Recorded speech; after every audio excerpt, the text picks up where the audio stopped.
જીન્સની ઇસ્ત્રી કરવી જોઈએ કે નહીં? 99% લોકોને આ વાત ખબર જ નથી અને ગડબડ કરી દે છે. અને ત્યારે આજે અમે આપને 5 એવી ટિપ્સ આપીશું જે તમારા જીન્સનું આયુષ્ય વધારશે. દરેકના વોર્ડરોબમાં જીન્સ તો હશે જ. એ એક એવો વસ્ત્ર છે જે લોકો વર્ષોથી પહેરવાનું પસંદ કરે છે. તમે ઓફિસ જાઓ છો કે કોલેજ, તમારા કપડામાં ગમે તેટલા કપડાં હોય, પરંતુ આ મનપસંદ જીન્સ તો હશે જ, કારણ કે તે સરળ પણ રહે છે પહેરવામાં, આરામ પણ મળે છે. તો ભાગ્યે જ બીજા કોઈ કપડામાં એટલો આરામ આપને મળતો હશે. પરંતુ જ્યારે પણ જીન્સની જાળવણીની વાત આવે છે ત્યારે આપણે સામાન્ય રીતે ઘણી બધી ભૂલો કરતા હોઈએ છીએ. અને આમાંની એક ભૂલ જીન્સને ઇસ્ત્રી કરવા સાથે સંબંધિત છે. શું તમે પણ તમારા જીન્સને ધોયા પછી ઇસ્ત્રી કરો છો? જો તમારો જવાબ હા હોય તો જાણતા અજાણતા તમે તમારા મનપસંદ જીન્સને બગાડી રહ્યા છો. ત્યારે જાણીએ કે જીન્સને ઇસ્ત્રી કરવી જોઈએ કે નહીં. જો તમે આ પ્રશ્નનો જવાબ શોધી રહ્યા છો તો જવાબ છે ના. જો તમે ક્યારેય તમારા જીન્સનું લેબલ ધ્યાનથી વાંચ્યું હોય તો તે તમને પણ એવું જ સૂચવે છે, એવી સલાહ આપે છે. ખરેખર જીન્સ એક એવું કપડું છે જેને ઇસ્ત્રીની જરૂર નથી. જો કે ઘણી વખત ધોયા પછી કરચલી દેખાય છે, તો યોગ્ય રીતે તેને સંકેલીને મૂકવું જોઈએ અને પાછું એ સ્થિતિમાં તે આવી જાય છે. જીન્સને વધુ હીટ પ્રેસ ક્યારેય ન કરવું જોઈએ. જ્યારે તમે જીન્સને ગરમ કરો છો, એટલે કે તેને દબાવો છો, ત્યારે તેનું ઇલાસ્ટિક નાશ પામે છે અને જીન્સનું ફેબ્રિક લૂઝ થઈ જાય છે. તેનું ફિટિંગ પણ બગડી જાય છે. એટલું જ નહીં, તેનું ફેબ્રિક ઝડપથી ફાટવા લાગે છે અને તેથી જ જીન્સના લેબલ પર હંમેશા ડુ નોટ આયર્ન લખવામાં આવે છે. માટે આ ટિપ્સ અજમાવશો તો ક્યારેય તકલીફ નહીં પડે. શું તમે જાણો છો કે તમારા જીન્સને સતત ધોવાથી તમે તેના ફેબ્રિકની ચમક પણ ઓછી કરી રહ્યા છો? જીન્સને વારંવાર ધોવાથી ફાટી જવાનો ભય રહે છે. તમે તમારા જીન્સના લેબલ પર તેની સૂચનાઓ પણ વાંચી શકો છો, કારણ કે લખવામાં આવે છે કે જીન્સને 5 થી 6 વખત કે તેથી વધુ વખત પહેર્યા પછી જ ધોવાનો આગ્રહ રાખવો જોઈએ. જીન્સને ફ્રેશ રાખવા માટે ફેબ્રિક સ્પ્રેનો પણ ઉપયોગ કરી શકાય છે. જીન્સને ક્યારેય ગરમ પાણીથી તો ન ધોવું જોઈએ. હંમેશા ઠંડા પાણીથી સાફ કરવું જોઈએ.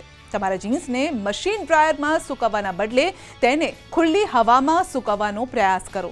સીધો સૂર્યપ્રકાશ પણ ટાળો. હંમેશા ઊંધું કરીને જ સૂકવો.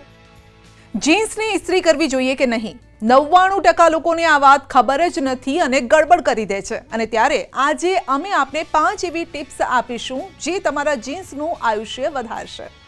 દરેકના વોર્ડરોબમાં જીન્સ તો હશે જ. એ એક એવો વસ્ત્ર છે જે લોકો વર્ષોથી પહેરવાનું પસંદ કરે છે. તમે ઓફિસ જાઓ છો કે કોલેજ, તમારા કપડામાં ગમે તેટલા કપડાં હોય, પરંતુ આ મનપસંદ જીન્સ તો હશે જ, કારણ કે તે સરળ પણ રહે છે પહેરવામાં, આરામ પણ મળે છે. તો ભાગ્યે જ બીજા કોઈ કપડામાં એટલો આરામ આપને મળતો હશે. પરંતુ જ્યારે પણ જીન્સની જાળવણીની વાત આવે છે ત્યારે આપણે સામાન્ય રીતે ઘણી બધી ભૂલો કરતા હોઈએ છીએ. અને આમાંની એક ભૂલ જીન્સને ઇસ્ત્રી કરવા સાથે સંબંધિત છે. શું તમે પણ તમારા જીન્સને ધોયા પછી ઇસ્ત્રી કરો છો? જો તમારો જવાબ હા હોય તો જાણતા અજાણતા તમે તમારા મનપસંદ જીન્સને બગાડી રહ્યા છો. ત્યારે જાણીએ કે જીન્સને ઇસ્ત્રી કરવી જોઈએ કે નહીં. જો તમે આ પ્રશ્નનો જવાબ શોધી રહ્યા છો તો જવાબ છે ના. જો તમે ક્યારેય તમારા જીન્સનું લેબલ ધ્યાનથી વાંચ્યું હોય તો તે તમને પણ એવું જ સૂચવે છે, એવી સલાહ આપે છે. ખરેખર જીન્સ એક એવું કપડું છે જેને ઇસ્ત્રીની જરૂર નથી. જો કે ઘણી વખત ધોયા પછી કરચલી દેખાય છે, તો યોગ્ય રીતે તેને સંકેલીને મૂકવું જોઈએ અને પાછું એ સ્થિતિમાં તે આવી જાય છે. જીન્સને વધુ હીટ પ્રેસ ક્યારેય ન કરવું જોઈએ. જ્યારે તમે જીન્સને ગરમ કરો છો, એટલે કે તેને દબાવો છો, ત્યારે તેનું ઇલાસ્ટિક નાશ પામે છે અને જીન્સનું ફેબ્રિક લૂઝ થઈ જાય છે. તેનું ફિટિંગ પણ બગડી જાય છે. એટલું જ નહીં, તેનું ફેબ્રિક ઝડપથી ફાટવા લાગે છે અને તેથી જ જીન્સના લેબલ પર હંમેશા ડુ નોટ આયર્ન લખવામાં આવે છે. માટે આ ટિપ્સ અજમાવશો તો ક્યારેય તકલીફ નહીં પડે. શું તમે જાણો છો કે તમારા જીન્સને સતત ધોવાથી તમે તેના ફેબ્રિકની ચમક પણ ઓછી કરી રહ્યા છો? જીન્સને વારંવાર ધોવાથી ફાટી જવાનો ભય રહે છે. તમે તમારા જીન્સના લેબલ પર તેની સૂચનાઓ પણ વાંચી શકો છો, કારણ કે લખવામાં આવે છે કે જીન્સને 5 થી 6 વખત કે તેથી વધુ વખત પહેર્યા પછી જ ધોવાનો આગ્રહ રાખવો જોઈએ. જીન્સને ફ્રેશ રાખવા માટે ફેબ્રિક સ્પ્રેનો પણ ઉપયોગ કરી શકાય છે. જીન્સને ક્યારેય ગરમ પાણીથી તો ન ધોવું જોઈએ. હંમેશા ઠંડા પાણીથી સાફ કરવું જોઈએ. તમારા જીન્સને મશીન ડ્રાયરમાં સૂકવવાના બદલે તેને ખુલ્લી હવામાં સૂકવવાનો પ્રયાસ કરો. સીધો સૂર્યપ્રકાશ પણ ટાળો. હંમેશા ઊંધું કરીને જ સૂકવો.